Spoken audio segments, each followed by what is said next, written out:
My girlfriend's coworker slipped and said, "How's she doing after the party?" I asked, "What party?" 2 hours later, I found the video, her dancing on a guy at the office retreat.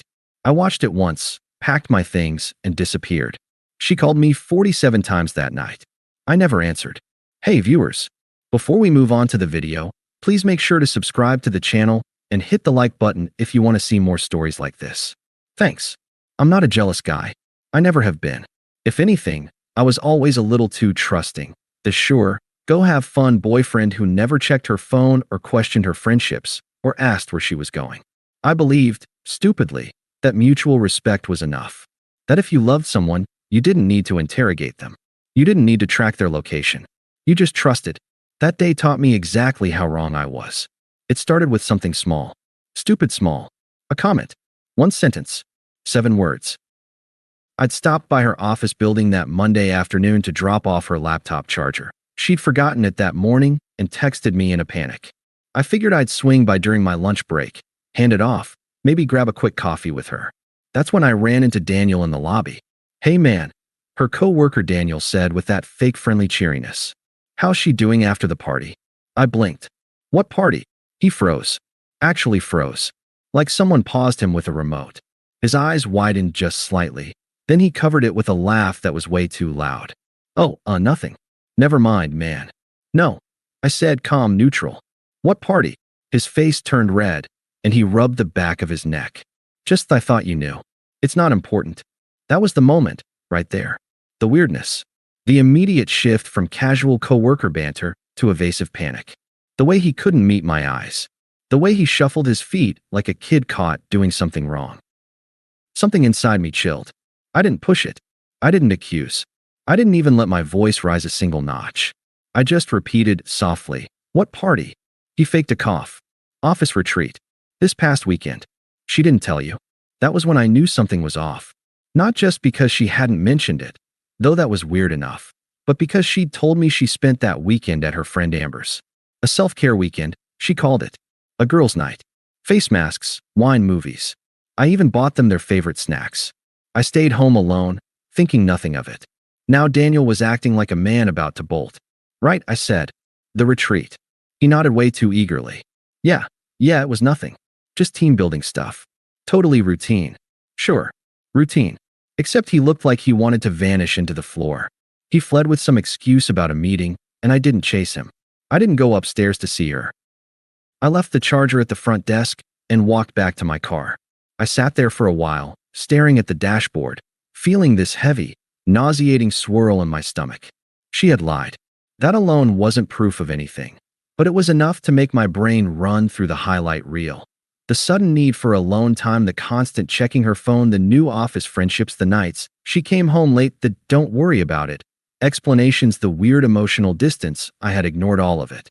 She said it was stress, work, hormones, life, anything but the truth. I didn't want to assume the worst. I didn't want to be that guy. So I forced myself to breathe, tried to convince myself it wasn't anything. That maybe she just didn't want to talk about work on her days off. That maybe the retreat was boring or insignificant or something she didn't care to mention. But then came the second blow. 2 hours later, while sitting in my car outside a cafe, I scrolled through Instagram. That's when I saw it. Someone had posted a story from the retreat, posted just an hour ago. Not her. A coworker of hers I barely knew. The kind of person who tags everyone without thinking. The retreat had been this past weekend, but people were still posting leftover photos and videos on Monday. I swiped through the images, office buddies posing by a lake, someone paddleboarding, people laughing around a bonfire. Normal. Then came the video. A crowded dance floor. Loud music thumping behind the phone speaker. Flashing lights. And there she was. Center frame. Dancing on some guy. Not just dancing. Pressed against him in a way that made my entire body go cold. His hands on her waist. Her arms around his neck.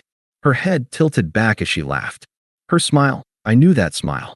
It was the smile she used when she forgot the world existed. The smile I used to think was only for me. I watched it once. Only once. That was all it took. I didn't rage. I didn't break anything. I didn't call her and scream. I didn't even tear up. I just felt everything inside me go still. Empty. Silent. Like someone turned off the sound in my head. I checked the time. 2:47 p.m. She'd be at work for another few hours. I had time. I drove home, walked into our apartment, looked around at the furniture we bought together, the photos of us on the wall, the dumb little trinkets from vacations. I saw the sweater she borrowed from me lying on the couch, the one I always thought looked good on her. I picked it up and folded it. Then I started packing. Not frantically, not angrily, methodically. I grabbed the empty cardboard boxes from the closet and started filling them with my things. My clothes, my books, my records, my laptop. Everything that was mine went into my car, load after load. I wasn't packing her stuff. That would have tipped her off immediately. I was removing myself from the equation entirely. I took only what was mine. I left the furniture we'd bought together, left the photos on the walls, left everything shared exactly where it was. The apartment would look the same when she walked in, except I wouldn't be in it anymore. By 6:30 p.m., my car was loaded. The apartment looked untouched, like I'd just stepped out for groceries. I took my key off my keyring and placed it on the kitchen counter. Then I walked out and locked the door with the spare I kept in my wallet. I slid that spare under the door when I was done. No note. No explanation. She knew what she did. She didn't deserve my words. When I closed the apartment door behind me for the last time, the click felt final. Solid. Like something had locked into place inside me. I drove to a hotel, nothing fancy, just clean and quiet, and checked in. At 7:18 p.m., right on schedule, she texted, "Babe, heading home. Want me to pick up dinner?" I didn't answer. At 7:42 p.m., "You there?" I didn't answer. At 8:06 p.m., "Is something wrong?" Still silence. Then at 8:19 p.m., the first call. I ignored it. 20 minutes later, another. I ignored it. Then another. Ignored. Then the flood started. Back to back. One after another. Relentlessly. She'd gone home to an empty apartment. Not empty of furniture, but empty of me. My clothes gone from the closet. My toothbrush gone from the bathroom. My shoes missing from the rack. My laptop, my books, my guitar, all gone. At first, she probably thought I was just out. Maybe grabbing dinner. Maybe at the gym. But as the minutes turned into an hour and my stuff stayed gone, and I didn't answer, she started to panic. 47 calls by 2 a.m. 47. All unanswered. She left voicemails. She sent paragraphs. She sent confused messages, angry ones, desperate ones. I didn't respond to a single thing. Not one. Because the moment I saw that video, the moment I watched her wrap her arms around another man like I never mattered, something inside me finally shifted. I had been loyal. I had been patient. I had been trusting. And she had thrown all of it away for a weekend fling and a moment of attention. I didn't rage. I didn't beg. I didn't negotiate with someone who had already chosen someone else, even if just for one night. I simply walked away. I didn't know her a conversation. I didn't know her tears. I didn't know her closure. She made her choice. And I made mine. I didn't sleep that first night. Not because I was heartbroken. I was past that. I just couldn't turn my brain off. Every time I closed my eyes, I saw that video. Not the dancing. The smile. That genuine, unguarded joy on her face while she was pressed against someone else. The phone on the nightstand vibrated relentlessly until around 2 a.m. Then it stopped. I assumed her battery died, or she finally realized I wasn't reacting the way she expected. Because that's the thing, she expected a reaction. She expected yelling, tears, arguments, accusations, the whole dramatic performance she could twist into "we both said things we didn't mean." She wanted a scene. I gave her silence. Silence is harder to manipulate. Around 6 a.m., she tried again. 2 calls, 1 text. "Babe, please pick up." Right. That's what you call a guy when you're done dancing on another man at a work event you conveniently forgot to mention existed. By 8 a.m., she switched strategies. "We need to talk." Translation: she needed me to help her rewrite the story so she wouldn't look like the villain. I put the phone face down and walked out to get coffee. By noon, her tone shifted again. "Where are you?" "I'm worried." Worried she'd lost her safety net, not worried about me. By the time the sun set again, she escalated. "If you don't answer, I'm coming to find you." She wasn't. She didn't even know where to look. She called again, twice, and then sent a paragraph-long message about communication and misunderstandings and how she didn't mean anything by it. I didn't answer that either. I didn't feel obligated to explain the basics of respect to someone who clearly didn't grasp the concept. In the evening, she finally hit the stage I'd been waiting for. Can we just reset and start over? There it was. The panic, the fear, the realization that her little, harmless fun had consequences. But here's the thing. I wasn't interested in watching her cycle through denial, manipulation, justification, and bargaining. I'd seen enough. I checked out of the hotel the next morning, grabbed my bag, and drove to my brother's place 2 hours away. He didn't ask questions, just handed me a beer and pointed to the guest room. Her calls continued. Her messages stacked up. Her desperation grew. I remained silent, and silence was louder than anything I could have said. By the third day, she shifted into full-on revisionist mode. I knew it was coming. Cheaters always rewrite the story, not because they believe the lie, but because they desperately need you to believe it. Her first attempt came mid-morning. Text number 1. Can we talk? It wasn't what it looked like. Of course. It never is, right? Her second attempt came an hour later. Text number 2. You're blowing this way out of proportion. Translation. Her actions created the mess, and somehow I was now responsible for her discomfort. Then came the voice messages. She must have realized texts weren't doing anything. I didn't listen to them. I read the previews. A few desperate lines were enough. Please, just pick up. We can work this out. You're not even giving me a chance to explain. I didn't do anything wrong. Really. Dancing on another guy at a party you hid from me. Totally innocent behavior. Right. I could practically hear her pacing, spiraling, panicking. Not because she lost me. I doubt she even understood what that meant. But because she lost control of the narrative. By that evening, she tried a new angle. You're acting childish. There it was. Insult as last resort. When manipulation doesn't work, they go for disrespect. When disrespect doesn't work, they go for victimhood. When victimhood doesn't work, they go for aggression. And when that doesn't work, they unravel. Around midnight, she left another message. This one was different. The preview was longer, more chaotic. I don't deserve this. You're treating me like I don't even know what you think I did. It was just dancing. It meant nothing. You're the one making it weird. Everyone dances at parties. It's normal. Good. Let her talk. Let her explain herself to a deadline. Let her try every tone in the book. Anger, laughter, fake confusion, guilt trips. All without a single word from me. My silence was a mirror. All she saw in it was herself. The next day, the calls slowed. Not because she calmed down, but because she was recalibrating her strategy. Around noon, she tried this sweet voice message, the one a toddler uses when caught stealing cookies. Can we just put this behind us? I miss you. I love you. Please answer. Love?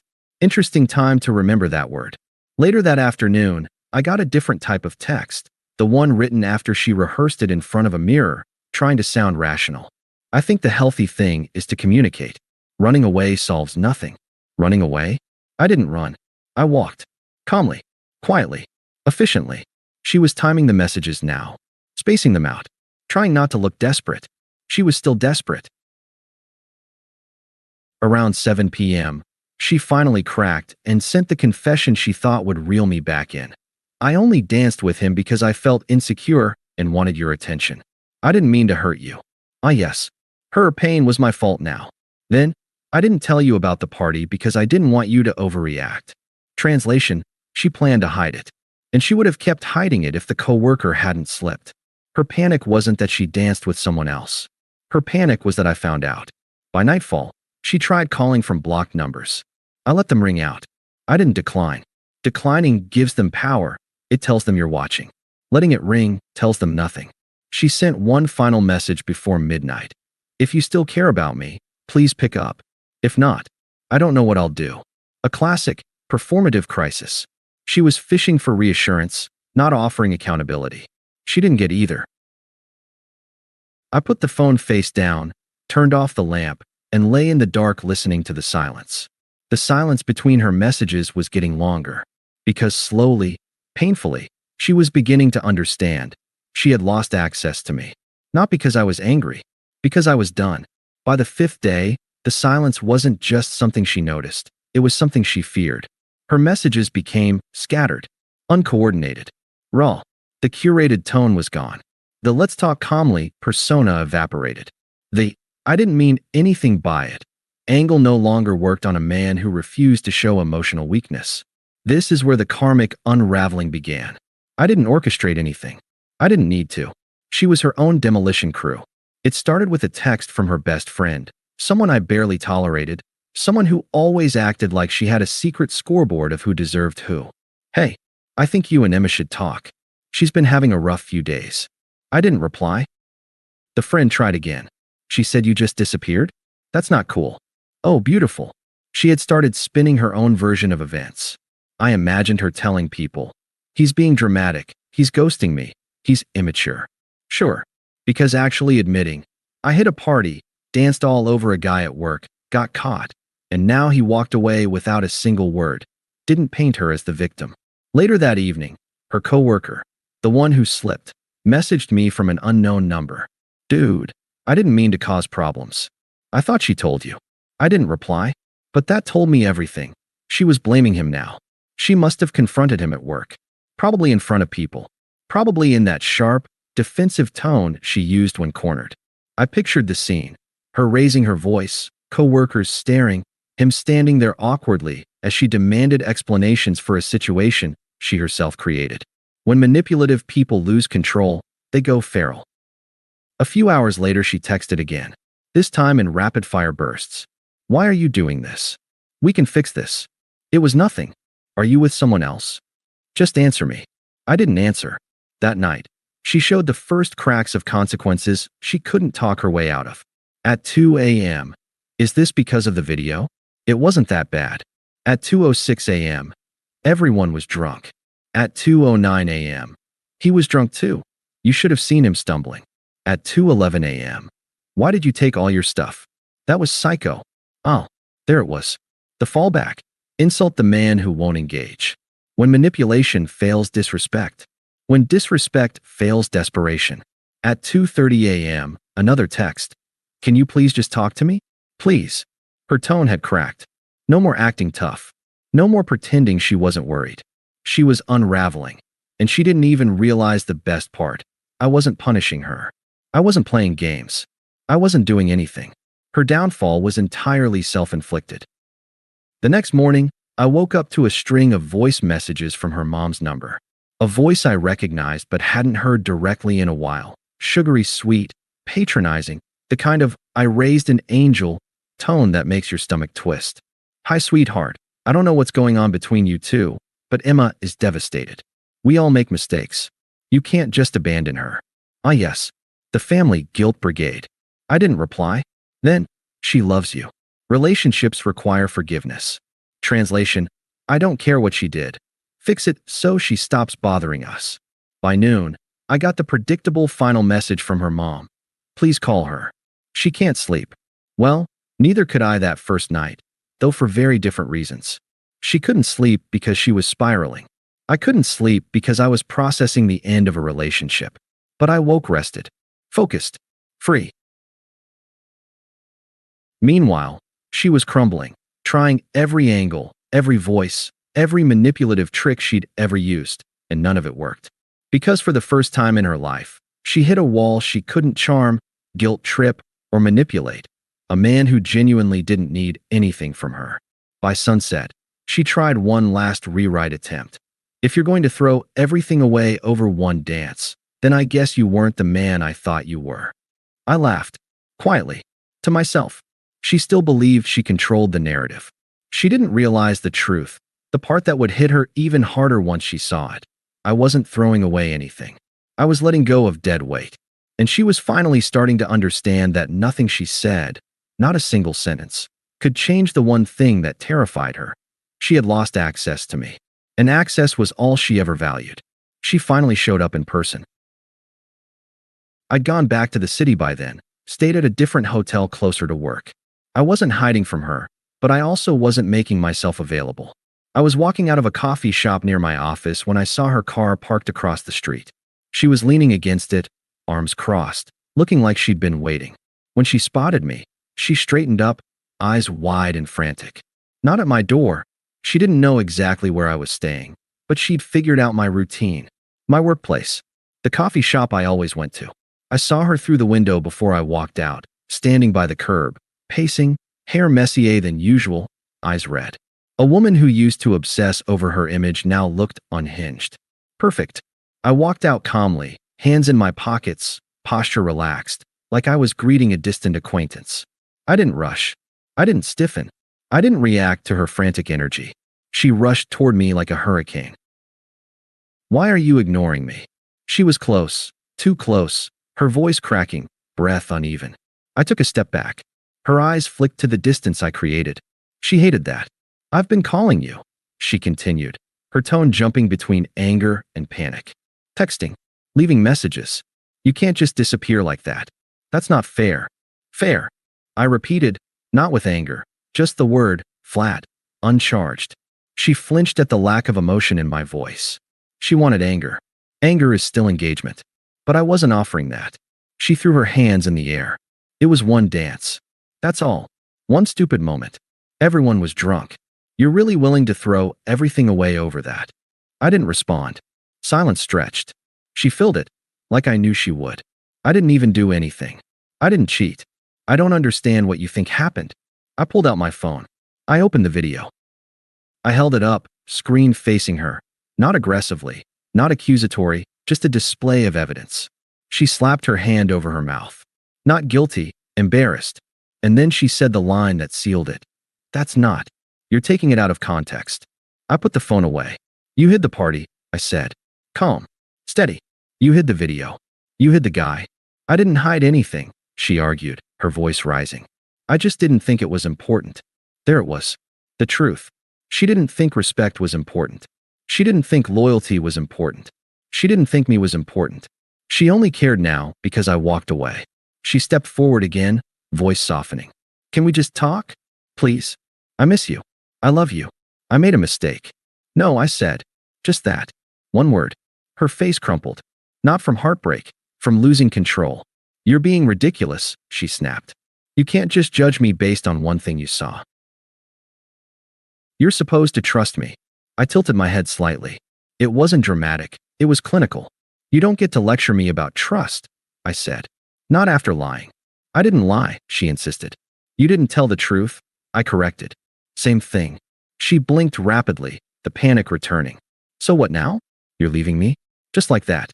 I already left. Her breath caught. That was the first real hit. You can't just leave without a conversation. You owe me.